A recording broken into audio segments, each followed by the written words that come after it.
veseli, da si z nami. Dajmo biti mal skupaj, boljš kot da smo sami. Učni kotiček, Na svet za boljši svet. s pravljico v ušesih, gremo na potep.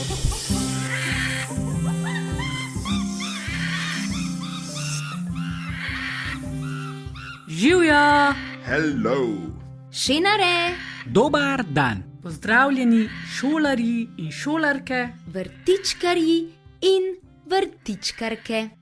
A se res reče vrtičkari? Ja, res. V slovarju piše, da je vrtičkar nekdo, ki se ljubiteljsko ukvarja z vrtom in tudi otrok, ki obiskuje vrtec. Aha. No, skratka, pozdravljene vse poslušalke in poslušalci Ora in dobrodošli nazaj v naš zvočni svet. Upam, da je imel vsak izmed vas priložnost za oddih. Jaz sem najbolj užival v plavanju v morski vodi. Kako si pa ti preživela počitnice, Teja? Jaz imam pa kar celo življenje počitnice. Vedno najdem čas za oddih in uživam v tem, kar delam. Kaj si ti počela čez poletje, Tanja? Pridelala sem veliko paradižnikov, nabirala zelišča za čaj in bila na potovanju po Istri, kjer sem odkrila sladico, ki se ji reče kraf. A je kaj podobna krofu? Čisto nič, je pa zelo okusna. Kaj pa ti, Juš? Kje si bil? Na Islandiji. Wow! A je res, da tam poleti sonce ne zaide? Zaide le za kake 3 ure. Aha. Povej še kaj o Islandiji. Za danes smo tako ali tako dogovorjeni, da bomo govorili o znanju. Islandija je otok, na katerem živi 73 vrst ptic. Najštevilčnejša pa je populacija Njork. Se res, ptice. A ni zdaj čas za novice? Skoraj. Preden začnemo, pa poskrbite, da vas nič ne bo zmotilo. Da ste udobno nameščeni. In dobro pobožajte svoje ušesa, da vam ne bo ušel noben šum. Čas je, da začnemo našo Oro dogodivščino.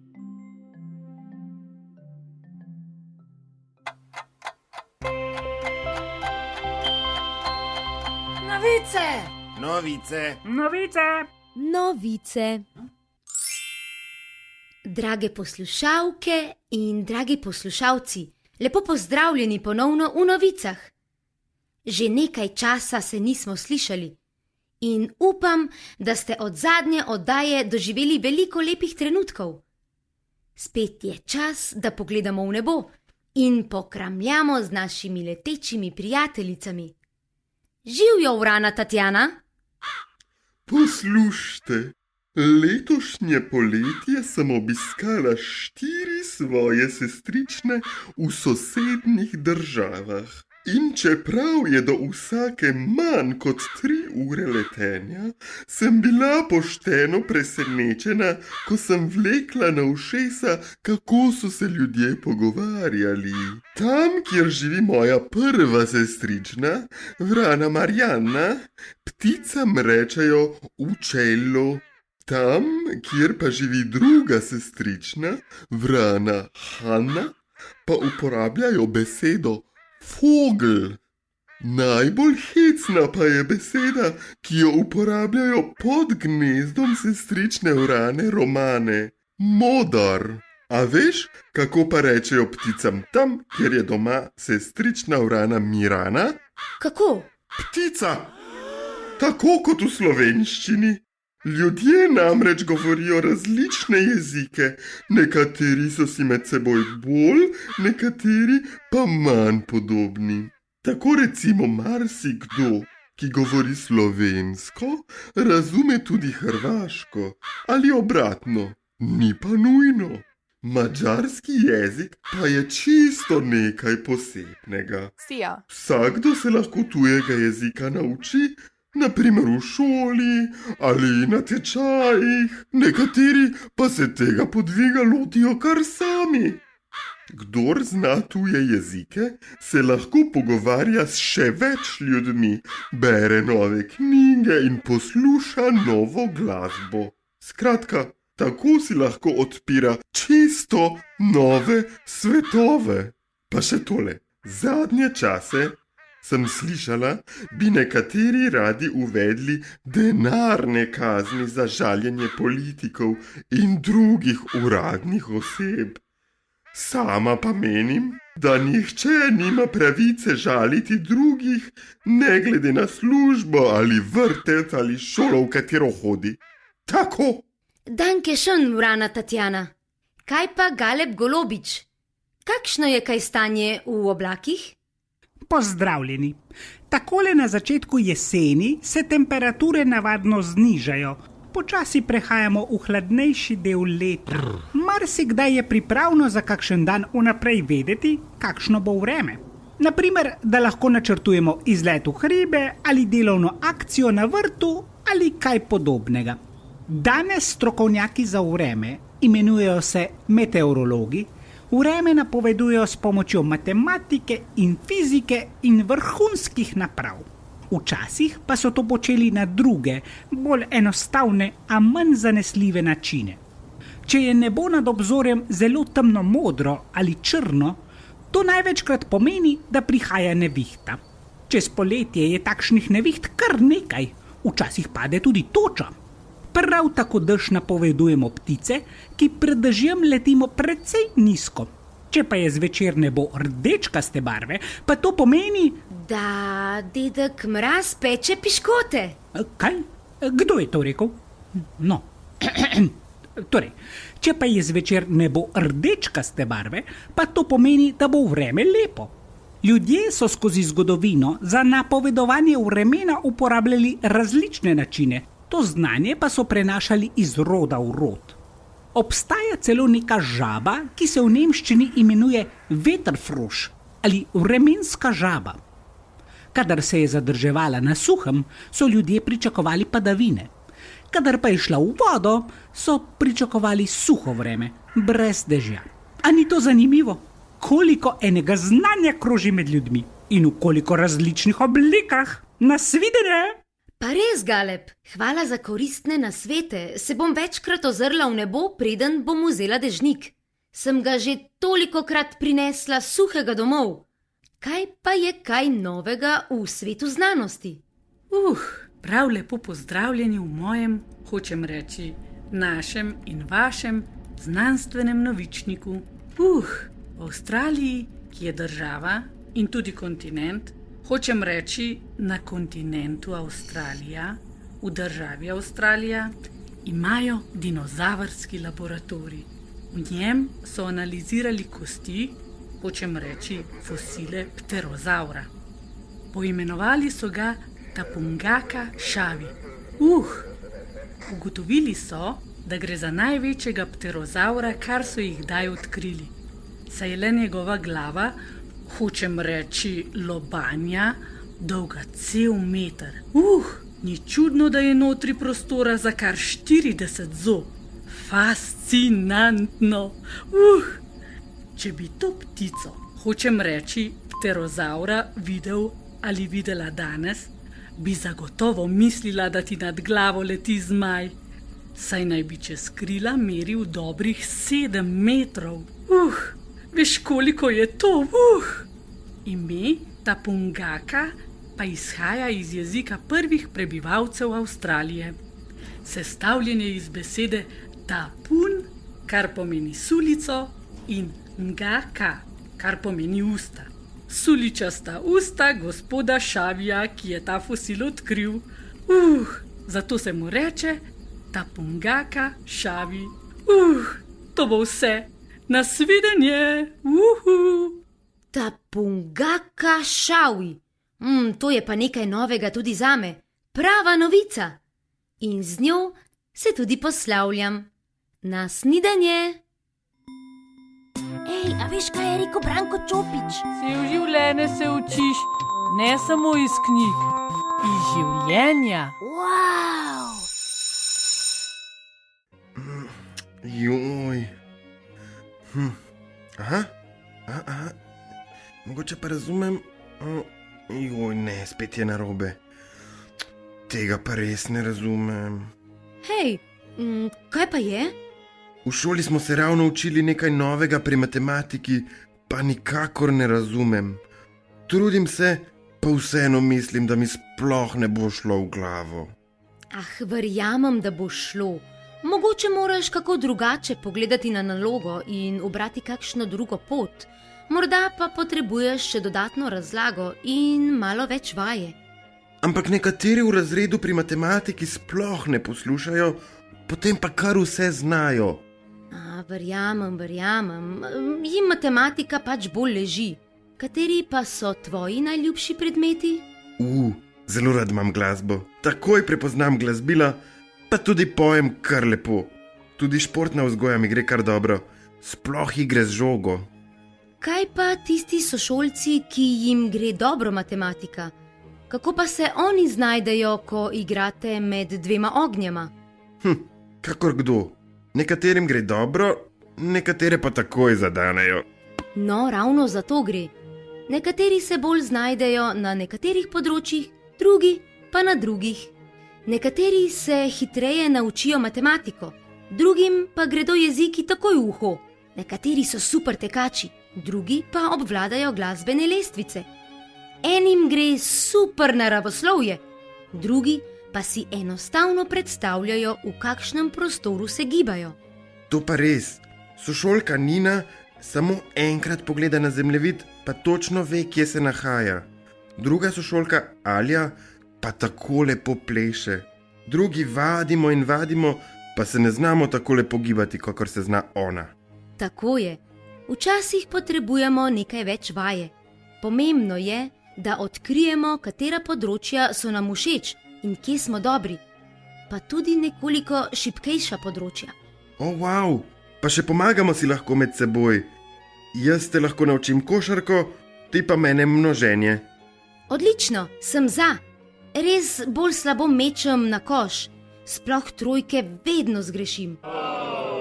In tako si že ugotovil še eno pomembno področje, na katerem moramo vsi delati. Razmišljanju o sebi in o drugih.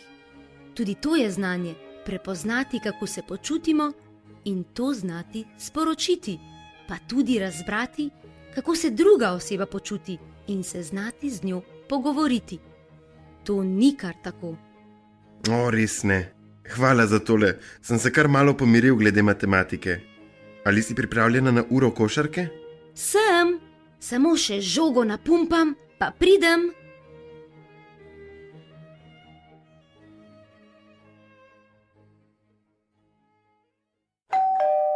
Ej, piše, da bo zdaj gost. Ne, Gost. Ja, gost. Dobrodošli. Medtem ko Teja in Jošt igrata košarko, pa se nam bo pridružila naša prva letošnja gostja.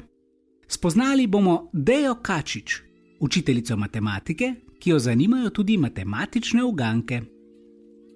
Matematiki in matematičarke raziskujemo števila, oblike in vzorce v življenju in v naravi. S števili štejemo, oblike nam povedo, kako nekaj izgleda, vzorci pa nam pomagajo razumeti, kako se dogodki spreminjajo in nadaljujejo. Znamo povedati, koliko je ura, znamo zračunati, koliko bomo plačali v trgovini, znamo vzeti pravilno količino sestavin za kuhanje, da bo naše kosilo čim bolj okusno. Matematika nam v bistvu pomaga, da smo boljši pri igranju iger, z njo prepoznamo zaporedja, lahko celo izračunamo, kako zgradimo hišo, ali pa samo preštejemo Lego kocke, iz katerih smo naredili vesoljsko ladjo. Matematika je poseben jezik in je enak po celem svetu. Pomaga nam razumeti dogodke okoli nas, nauči nas razmišljati in povezovati ideje, pa seveda s tem pol tudi reševati probleme. Deja pa nam je pripravila tudi 2 kratki uganki. Na morje se odpravimo z avtom. Od doma smo štartali ob 10 zjutraj in prišli do morja ob 1 popoldan. Vmes smo se za pol ure ustavili še na polovici poti, da smo popili sok. Koliko bi trajala naša vožnja brez postanka? Gusarji imajo 6 vreč zlata. Svoj zaklad bodo pospravili v 2 skrinji, eno malo in eno veliko. V veliko morajo pospraviti 2-krat toliko vreč kot v malo. Koliko vreč naj bo v vsaki skrinji? Rešitve bomo objavili na naši Facebook strani.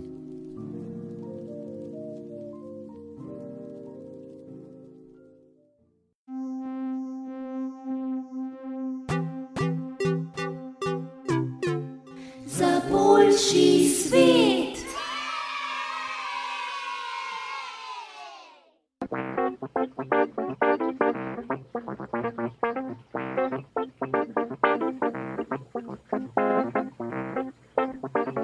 Mami, Anže mi je rekel, da sem počasnela. On je meni prvi rekel, da sem kuku.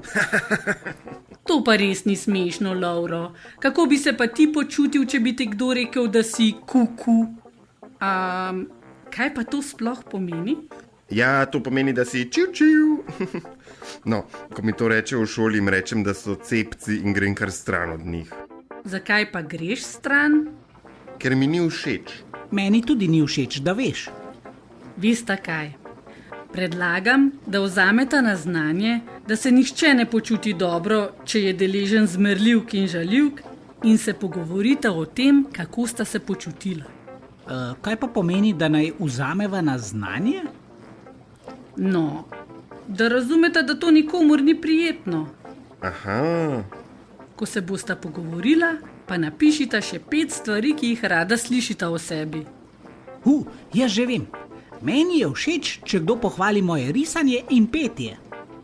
no poješ pa res dobro. Ti pa najbolje plešeš in sestavljaš vrhunske Lego vesoljske ladje. Ej, Anže, oprosti. Ti oprosti, Lauro. No, to je bilo pa hitro.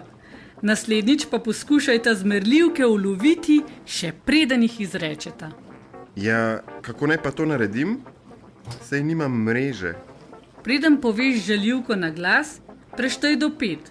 To bo ravno dovolj časa, da uloviš svoje misli. Ampak saj potem lahko rečem oprosti. O, to je res. Opravičilo je res ena nobel zadeva. Ampak ni pa radirka. Če želim pogovore očistiti neprijaznosti, je pomembno, da začnem pri sebi in jih neham izrekati. To je pa težka naloga. Še posebej, če so ljudje nesramni do tebe. Res je. Začneš lahko tako, da prijateljico ali prijatelja opozoriš in poveš, kako se ob tem počutiš.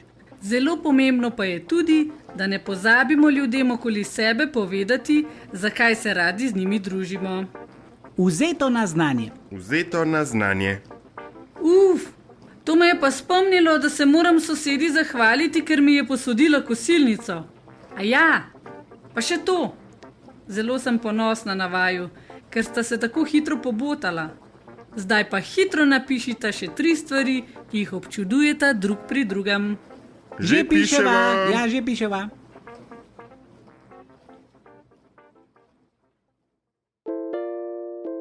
Hej, zakaj pa tudi ti ne napišeš 3 stvari, ki jih občuduješ pri svojih prijateljih? Jaz to ravno počnem za Juša, Jošta in Tejo, da bodo vedeli, kako fino je ustvarjati v njihovi družbi.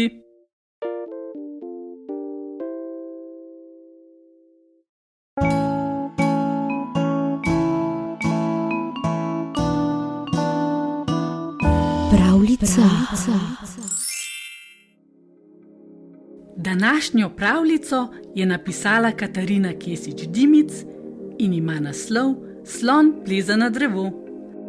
Ta pravljica živi tudi v knjigi z ilustracijami. Izšla je pri knjigotrštvu Buča. Če jo boste iskali v knjižnicah, naj vam damo namig, da je na naslovnici narisan slon, ki sedi v šolski klopi in z rilcem drži svinčnik, s katerim riše drevo. Primerno tudi za bralce z disleksijo. Pa začnimo.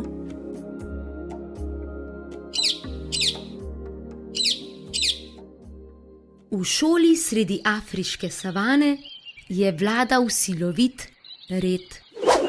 Vsi živalski mladiči od 1. razreda dalje so morali 5 ur pouka mirno sedeti v klopeh in poslušati učitelja.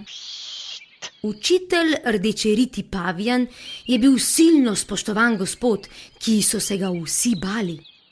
Tudi starši mladičev. Nihče ni točno vedel, kako star je že, saj so že dedki pripovedovali, da je učil tudi njih.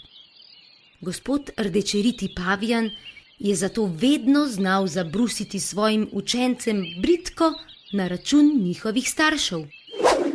Seveda iz tebe ne bo nič. Točno tako se obnašaš kot tvoj ata in prav tako slabo računaš kot tvoja mama. Kadar se je zgodilo, da kateri od mladičev česa ni razumel in si je od strahu začel vrtati po nosu ali se morebiti presedati po stolu, še slabše pa se gugati na njem, je rdečeriti popolnoma izgubil nadzor nad seboj. Hudobno je zarenčal. Nato pa je že skoraj polulanemu mladiču v bučo zabrisal kredo, ključe ali celo svinčnik.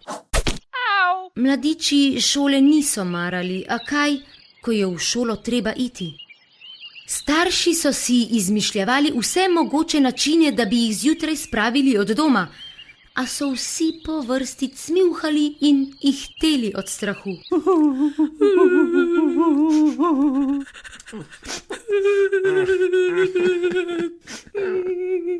Nekega dne, ko so imeli športni dan, so se podali na izlet globoko v savano.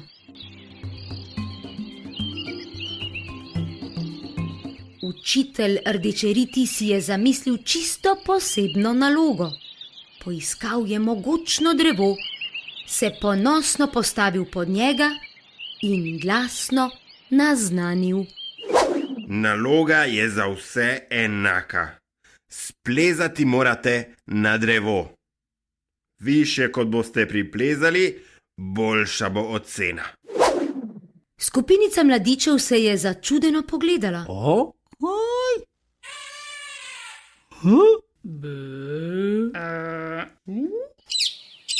A nihče ni upal nasprotovati rdečeritemu.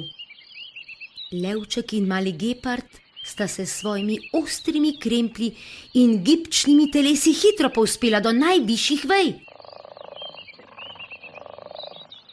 Gorila se je z lahkoto metulja zavihtela na prvo vejo in se nato elegantno pozibavala vse više in više.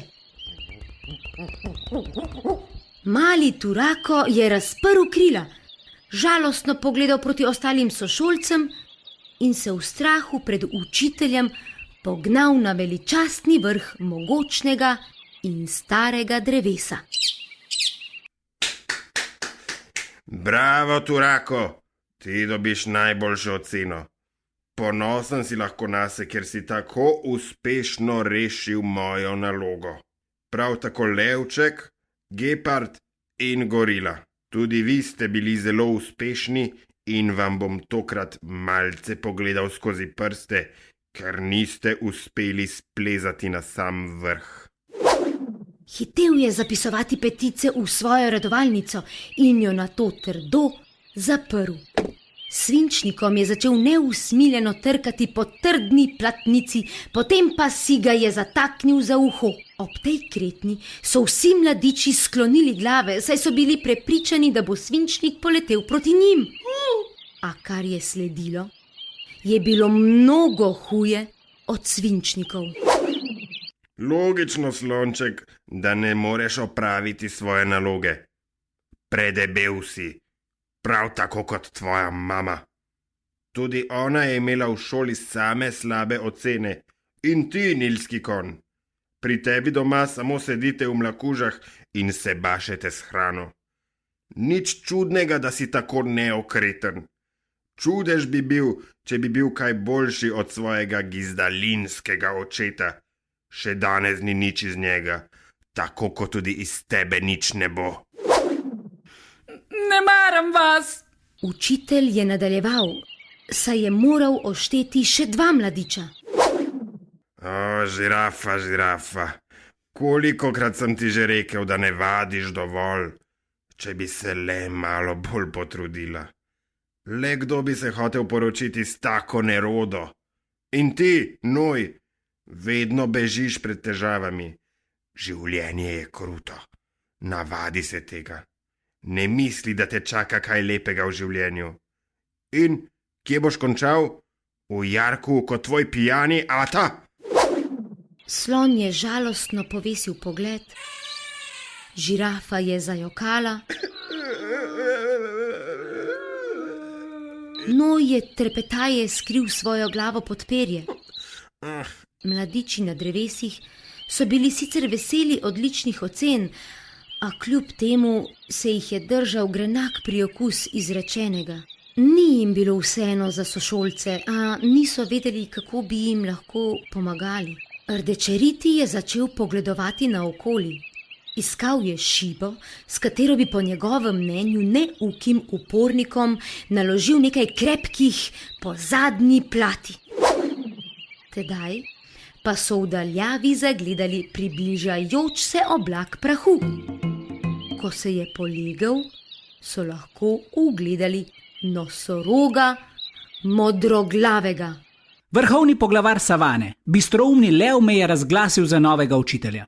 Od zdaj naprej jaz učim ta razred. Rdečeriti je želel še nekaj sikniti, a ga je nosorog modroglavi le ošinil s svojim strogim pogledom, ter s svojim mogočnim rogom malce sunil proti njemu in stari godrnjač si je hitro premislil. Od danes naprej bomo drugače ocenjevali znanje. Vsi mladiči pridite dol z drevesa. Lepo, da ste dobili odlične ocene, a bili bi na istem kot tile spodaj, če bi vam rekel, da morate storiti nekaj, česar ne zmorete. Pomislite samo, kako bi se na primer Turako odrezal na tekmovanju v teku z nojem. Ali pa, kako bi lev prenašal težka drevesna debla. Pri vsakem lahko najdemo znanje in poiščemo neznanje. Od zdaj naprej ne bo več pomembno, iz katere družine prihajate. Upošteval bom vaše sodelovanje in trud. Nagrajeval bom vaše ideje, zamisli in ustvarjalnost. In nikogar ne bomo žalili. Najlažje je iskati napake.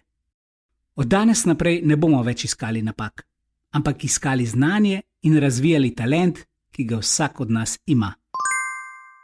Pomignil je z glavo in mladičem je bilo jasno, da se vračajo nazaj proti šoli. Še vedno so molčali, a njihove oči so se svetile od veselja in presunjenosti. Stari pavijan Rdečeriti je še nekaj časa stal pod drevesom, potem pa je poraženo odstopical proti domu. Spomnil se je, da ima tudi tam mnogo opravil in da mu morda ne bo tako zelo dolgčas, kot se je bal. In res mu ni bilo. Mlade pavijančke, cicibančke je učil spretnega plezanja po drevesih in vsi so se zabavali. Govor nosoroga modroglavega pa je v njegovi stari buči pustil tak opomin, da je zavedno prenehal z metanjem predmetov in prav tako z merljivk. V tej pravljici smo izvedeli, da ima vsak svoje talente. Lahko našteješ talente žirafe, slona in nilskega konja? Če ne veš, pobrskaj po knjigi. Tam se skriva kar nekaj informacij.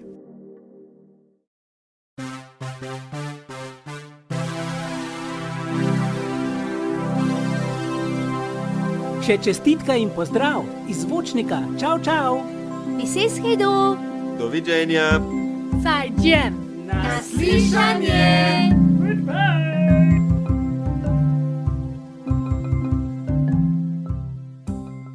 Ej, a ste vedeli, da so bile prve živali, ki so z Zemlje poletele v vesolje, vinske mušice? S pomočjo padala so se še isti dan tudi varno vrnile. Kje si se pa to naučil? Ja, kdor zna, zna. Znanje je moč. Ta pregovor si je izmislil angleški filozof Francis Bacon oziroma po naše Franček Slanina. Zanimivo. Jaz pa o znanju poznam samo pregovor: vem, da nič ne vem. Kdo si je pa tega izmislil? Nimam pojma. Saj sem ravno kar rekel, da nič ne vem. Zagotovo kaj veš, Juž. Če ne drugega, si se marsikaj lahko naučil v današnji oddaji. Ja, to je pa res, ja. Jaz pa vem tudi to, da se bomo morali počasi posloviti. Bi kdo koga pozdravil? Ja, jaz lahko pozdravim svojega nečaka Tiborja, ki je imel pred kratkim rojstni dan. Vse najboljše, Tibor. Če bi tudi ti rad komu rekel ali rekla živjo preko naših radijskih valov, nam lahko pišeš na elektronski naslov oro.oddaja@gmail.com. In ne pozabi se na oddajo tudi naročiti, da te bomo lahko spomnili, da je nova epizoda že na voljo na podcasterskih platformah Spotify, Apple Podcasts, Google Play in Anchor ter na Facebooku in YouTubu. Naslednjič bomo govorili o času naših babic in dedkov in vaših prababic in pradetkov. Se slišimo! Ej, a smo povedali, kdaj bo naslednja oddaja? Ja, jaz sem povedala, a nisem. Mislim, da si povedala samo, kam nam lahko pišejo. Ojej, kdo pa je bil zadolžen, da pove, kdaj nas lahko spet slišijo? Jaz ne. Jaz ne. Jaz tudi ne. Jaz pa tudi zagotovo ne. Kdaj pa sploh bo naslednja oddaja? 31. oktobra. Kdaj? 31. oktobra. Ko je dan reformacije? Pa noč čarovnic. Ja, tega 31. oktobra, seveda. A obstaja še kakšen drug 31. oktober? En dan pred 1. novembrom. En dan po 30. oktobru. Zadnja oktobrska nedelja. Aha.